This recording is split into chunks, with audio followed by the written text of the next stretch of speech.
Hello and welcome back. I'm Mark Bremer for Renderosity, and in this continuing tutorial series on POSER 10 and POSER Pro 2014, we will be looking at working with dynamics in a scene. I need to point out that this is, again, a little bit more of an advanced tutorial. I do cover some of the basics of working with cloth and things like that in some earlier movies in the Renderosity series here, so please look for those because I skip over some of those basics as we get into these more advanced functions. Well, dynamics are great when you're working with animation and you have a character moving through both time and space. However, dynamics also have an excellent use inside of still images, specifically for blowing hair, blowing cloth, those types of things. If you want to set up something like leaves in your scene, you can do that and have them blow through the scene and then freeze the action and render a still. Pretty fun stuff. So we're going to look at constraints in two capacities. The first is working with bullet physics, and the second is working with the cloth room.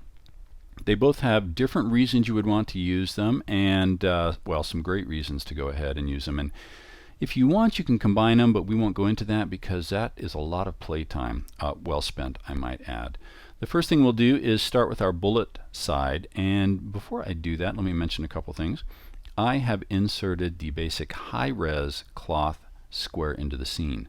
The reason being is it's made up of thousands of squares which allow it to bend much more believably when we go ahead and start getting these cloth type of functions going on. If you're working with a single polygonal square, something that only has like 5 polygons in it, or 9, probably 3 by 3, it won't bend, believably at all. Just know that going into it. Let's close up our library so we get a little more real estate to work with, and you can come up to Window and come down to Bullet Physics Controls. Click that and it should auto dock into your scene. If you want to float it, you can go ahead and come up to the little square up there and make it float, but I'll leave it right where it is because it's happy there.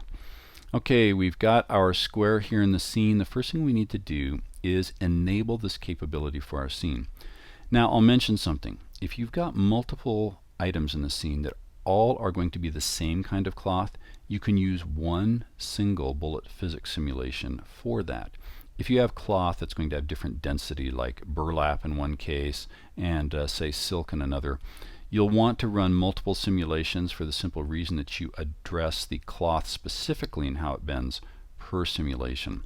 So let's create something new and say, what should we name this? Something incredibly creative like bullet cloth. I can't even type and think. They taught me how to think like that in college. See, I guess it paid off. All right, we have got our new simulation created right here. We're not going to worry right now with the start frame and end frame. This is where you would be doing some draping along with the bullet physics prior to engaging things in the cloth room. I just bring that up because we're not going to do it here, although we're going to have a start and end frame in the cloth room. So again, strictly bullet physics, and we're going to be working with the live simulation here very shortly. So we've got that done. Let's come down here. We've got objects, and we can go ahead and check nothing or select nothing but the ground. What I need to do is come up here and choose the objects that the bullet engine is going to be working with. When I click that button, we get a contextual window that pops up with 3 tabs: choreographed, rigid, and soft dynamic. Now, choreographed here means that you, as the god of the 3D world, have complete absolute control over it, and if you want it to move, you have to make it move. Rigid dynamics is where you've got something like rocks or hard objects that would be falling in the scene that you want the bullet physics engine to go ahead and do all the calculations for, so you wind up with a wonderful mess or bouncing action that you don't have to worry about. And then we've got soft dynamics, which is what we want our cloth plane to be. So I've clicked on that tab. We'll come down and enable cloth plane right here. This lets the bullet engine know that this is going to be moving as a flexible item. When we come back to rigid dynamics here, you might want to think, well, I don't want I want the cloth to interact with the character here because, well, Andy looks like a robot. I want it to go ahead and conform around him. You don't want to check rigid dynamics for that. What it does is it turns Andy into a statue. You can no longer use the parameter controls to move arms and legs, that type of thing. Andy is a fence post. So we'll go ahead and leave that clear. However, if we want the soft dynamic item, the cloth, to collide with Andy, we have to manually go in here and select Andy, and make sure you don't turn on cloth plane right here in the choreograph section, because the choreographed and the soft body will fight and nothing happens. Choreographed wins in that case. So we'll open up Andy, and unfortunately we have to select all the things we want the cloth to collide with. Don't worry, I'm not going to go select all the fingers and toes. We'll stop at hand and come down a little further and do this, only because we're going to be playing with the cloth right around Andy, and I want something to conform to it. Yeah, we'll skip all that stuff. Pinkies, no. Legs, who cares about that? Okay, that's been done. We'll select OK. Now we have some things that we can check in here and select. We've enabled, disabled other things, and in terms of how the bullet engine considers them, this is where we make these selections and choices. So I'm going to come down to cloth plane. When I select that, more of these options show up right here. And I'm going to leave them all at the basic settings right now and talk about them as we work with it and as we kind of see what's going on. We've got constraints over here. And if I wanted to create a new constraint, and in this case I do, I'm going to go ahead and again mention this like we're working with cloth in or for a still image. I want some controls to maneuver this cloth around the scene so that when we engage the live simulation and add wind dynamics, we've got some pretty good controls over what's going on. So I will select new, and look, more options. We've got self-constraint, animated constraint, and object constraint. As you would guess with object constraint, it's the whole thing.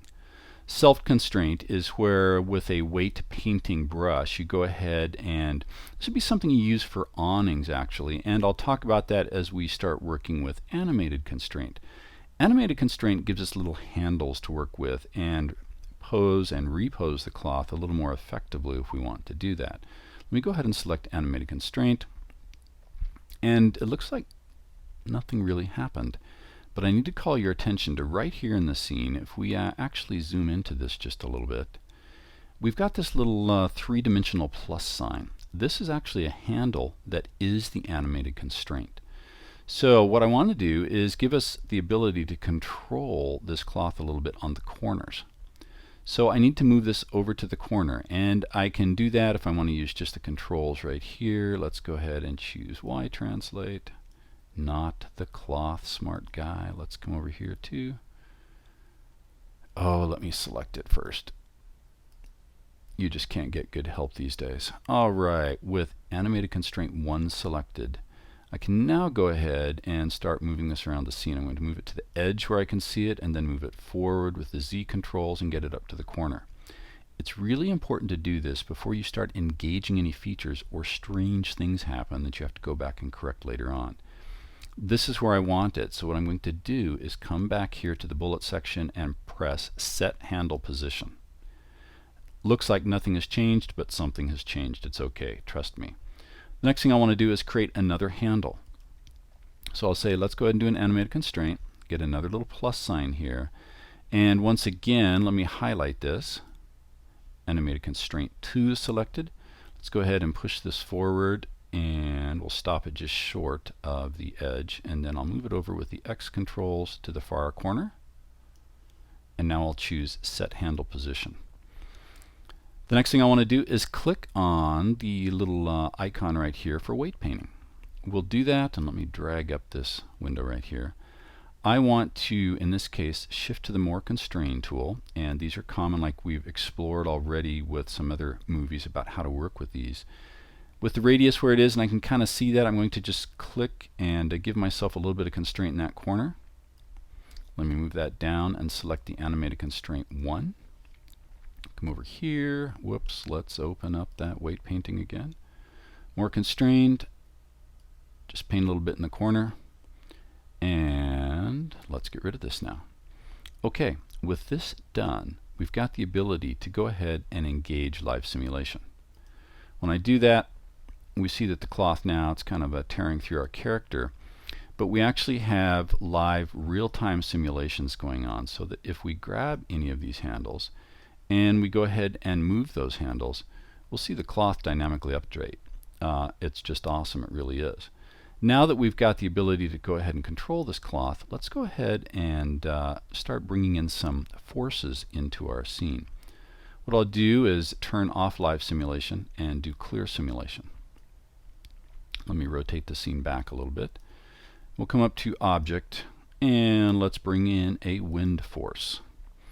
It appears down here on the floor, and I'm just going to raise it up, and you'll see me using the parameter controls here for the simple reason that if you grab them in the scene, how you move them around becomes perpendicular to the screen right here, and I always move them in the wrong direction. So what I'm doing instead here is, well, preventing myself from looking like an idiot, I guess, by moving them in the wrong place. Alright, we've got some visual cues going on right here.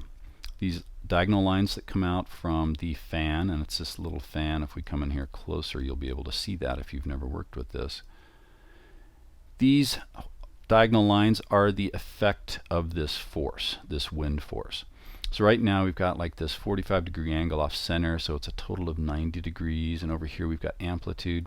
Let's crank this baby up to something like 10, and let's increase the range instead of 0.1.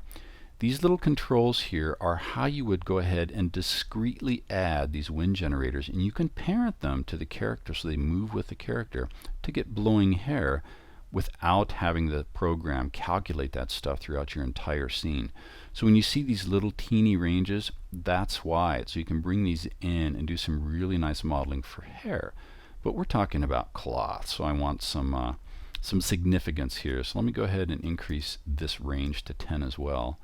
If I back out of the scene just a little bit, you'll see that these diagonal control lines are showing me a lot of effect right here, and that's perfect.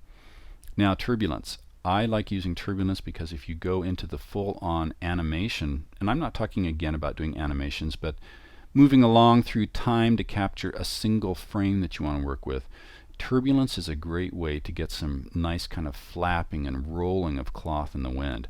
So I always increase this to something like 2. He says it doesn't go any higher than 1. Okay, how about that? So with that engaged right here, we now have a force that's taking place in our scene. If we come back and turn on live simulation, the cloth is starting to recognize the fact that there is a force in the scene. Now while I have turbulence engaged right here, the program doesn't care about it when it's talking about just live simulations. We get this kind of movement right here, and this isn't from the actual force being used. It's just the fact the cloth is kind of interacting with itself. With this ability in the scene right now, what you can go ahead and do is select these points. And if we changed stiffness of the cloth, well, let's do first things first. Let's keep it in order. If I'm going to move these around a little bit, and now I can say on the Z translation, I want to move it back, and we're going to give this guy a superhero cape, right? Move this back, and we'll grab this other one. And you're getting the idea, right? We can go ahead and close this in, and we'll move it back in Z space a little bit. Coming over here, when we choose cloth plane and come to properties, I can go ahead and say the linear stiffness, this should probably go up, or linear dampening. Now we're going to come back and reset that, but we've got this kind of static force in the scene that's changing the shape of the cloth. If we wanted to add another handle or 2 to the cloth, back at the beginning, if we went ahead and turned off live simulation and said clear simulation, we could add some handles in the far corners here and specifically pose this cloth with the character in the scene and get some nice wrinkles and stuff. Super cool. If I go ahead and increase this linear stiffness, now I'll try to remember it's 0.8. If I say let's go with 1.5, and it gives me a value of 1 right here. So let's go ahead and turn on live simulation again, see what happens. Boom. Now the cloth is reacting a little bit differently with this wind force here. We get a little more of a cavity going on behind the character, so you can play with it wonderfully in your scene. Now the next step is to work with the cloth room. What I want to do is stop the bullet physics simulation and go right into the cloth room Otherwise, we'll be playing here for a long time, and I want to go ahead and show you how to consider using these other two, and then you can blend them in your own time, because man, it is a total kick. So now that you can see how we can work with handles, and if we wanted to go ahead and change and make the cloth a little more stiff, we could come back to constraints and add another constraint if we wanted to. Remember, when we have new, we can go ahead and choose something like self-constraint a little bit if we wanted, and paint in some other stiffness and details. That's how you can model the cloth here. Okay, you get the idea again. Let me go ahead and delete this simulation, and well, we'll just get out of here. Let's come back here. We've got our wind force in this scene. Let's select Andy here, and where's my library? I want to put Andy in a delightful pose, and we'll take a shortcut to that with the library. If I come over here to pose, and we'll scroll down. I was messing with this earlier. We've got floating freely pose. That sounds like interpretive dance. Good enough for me. There we go. We get Andy into our scene, and I'll make the library go away again. And actually, since we're not working with bullet, I'm going to go ahead and close this up. And we've got Andy in our scene right now, and gosh, he looks, well, he looks very happy. Okay, let's, I'm not going to worry about deleting these little handles with the cloth right now because we no longer have bullet physics engaged. I can and delete it, but hey, why bore you with that? What I want to do is make it like Andy is holding this cloth up here in his hand. And then we're going to go into the cloth room and create a simulation which will respond also to this wind force we have in the scene. I need to move the cloth up, so I'm going to use the controls again. Well, how about if I select the cloth? That would be nice. Props. Cloth plane. Okay, try that one more time. Now this cloth has been rotated a little bit. Well, maybe it hasn't. Let me go ahead and move that back. Y translate. Let's move that up. X translate. Let's get this corner near his hand a little bit. And now on the rotation here, Z rotation, I'm going to rotate it to one side and then along the X axis. I'm going to tip it this way so we can kind of wrap it around the character's hand. Now I'm going to come back to the Y translate and raise this a little bit. Z, move this out in front of the hand, and I need to bring it back on the X axis a little bit. I rotate around. That's getting close to the hand. I may want to bring that in a little bit closer with the Z trans. Don't want the finger sticking out there yet. Okay, yay for us. Let's come into the cloth room now. Let me back out so you can kind of see what's going on here. We've got this rigid plane right now above our character, and we want to clothify it. So let's hop into the cloth room. And bullet physics pops in here, and I really don't want to work with bullet physics on this one. Close. Let's create a new simulation here with our editing tools. And it's nice it does that. I'm not picking on the program because ideally you kind of want to integrate both those. It gives you much more control. The first thing we'll do is new simulation. And let's call this, well, we used cloth last time. Let's do dance cloth. Okay. I'm not going to worry about the draping right here, and I'm going to accept the default right here. In fact, I don't want the cloth to drape at all or pre-drape, so I'm going to leave these features off right here and choose OK. The reason is because we've got this force field, I want it to immediately go into effect with the force field and not have it drape and fall down and then get affected by the force field. I want it to be affected right away. So we've got our simulation. Let's come to simulation settings. Actually, we already did that. Let's go to Clothify. Cloth plane is selected. We'll choose Clothify with that. We have more options that pop up right here. And let me move this over a little bit. We have Collide Against. When I select that, I get to add something, and I want it to collide, well, with Andy. So let's go ahead and select that. Everything is selected that way. Great for us. Okay. And if we were going to start draping at zero pose, we could. I don't want it to, so let me turn that off and choose OK. Now, what I would like to do is I want to parent this to his hand, like he's holding it. And so let's see the best way to do that. For some reason, in my weak little mind, I thought there was a parent button inside here, and there probably is, and you know where it is, and you're screaming at the screen trying to get me to realize where it is. That's not it. Clothify, that's good. Two ways to do this. We can go to Object. Let's go ahead and go to Change Parent. And this time we'll choose Andy, and let's see, his left hand is in air, so let's come down to not head. Let's go to left hand. There we go. Choose OK. This is going to be important because I don't want it to leave the character's hand right there. And the cloth is going to collide against that a little bit. So with this done right here, let's see how it works. Let's come over here to Calculate Simulation. It'll think about it.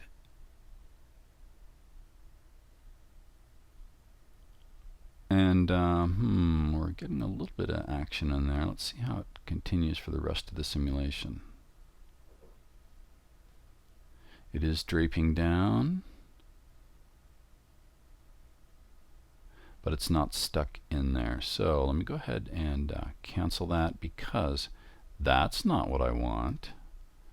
All right, let's go ahead and clear this simulation. What I want to do is we want choreographed group.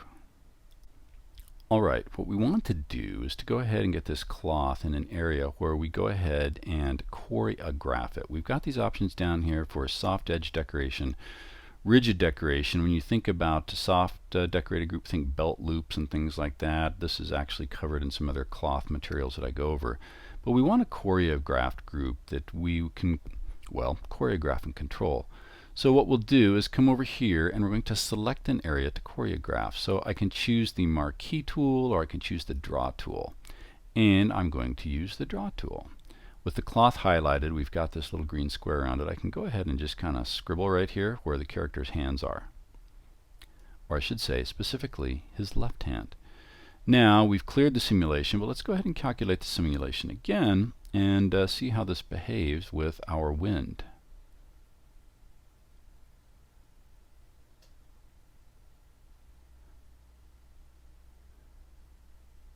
Now we're getting some nice action going on right here where this cloth is stuck to his hands, and you know what, this area is a little bit too large. If I wanted to remove this, go ahead and remove all. Clear simulation. Come back to Add,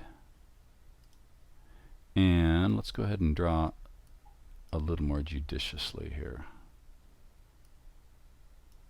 And the other thing I want to do is come over here to the wind simulator.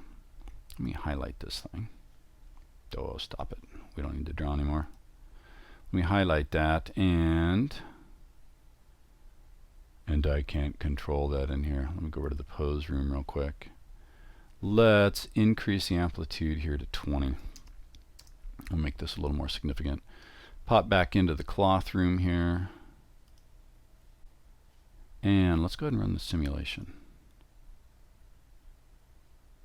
Now we get the wind affecting the cloth a little sooner because it's got, well, more force in place. So there we're getting some nice bending and flowing with the cloth.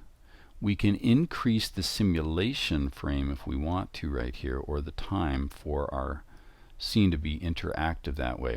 What if I want to capture the cloth at a different point? Well, that's why we go back and we can grab any one of these stills and get that action in there.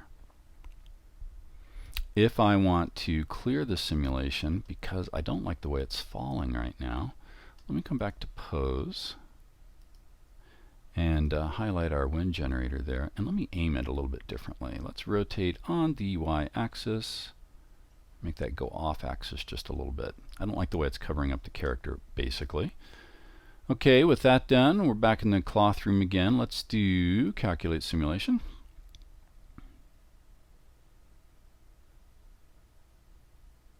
The camera's moving because I committed the cardinal sin of not having this at time frame 0 when I started working with it. Now we're getting some fun types of draping going on. This is how you start interacting with the forces in the scene, and yes, there's a little bit of trial and error to get this, but man, you just can't model this stuff in any reasonable amount of time. It's nice to have the cloth room do that for you. Now, if we had those little handles from Bullet Physics and attach those to the character's hands, then you see how easy it is to go ahead and, actually if we parented them, to go ahead and animate the character with the cloth. It's just either we can use choreographed controls in the cloth room, we can use the bullet controls and parent those controls to the hands. There's really nice ways to integrate this type of feature, the dynamic feature, into static scenes. From here we could just go ahead and zoom into our scene. We could go ahead and do a quick render. And this is really how easy it is to begin working with dynamics for still characters inside of your scene in POSER.